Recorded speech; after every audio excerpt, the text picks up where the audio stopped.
Hello everyone, Assalamu alaikum. How are you all? I hope you're well. Welcome back to my channel in this new video. How to add new contact member in mobile in WhatsApp. So let's started.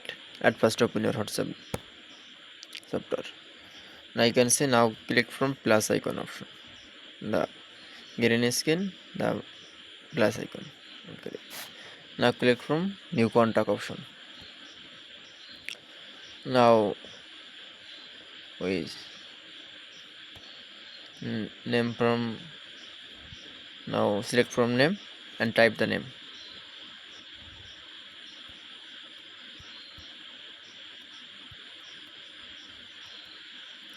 And optional first name and username optional, and country this is from any country. Now type one number.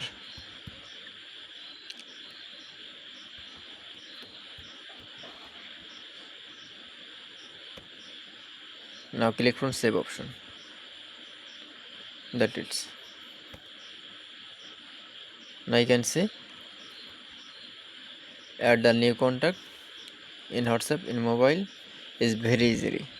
I hope to enjoy the video. Please like, comment, share and subscribe my channel. Thanks for watching.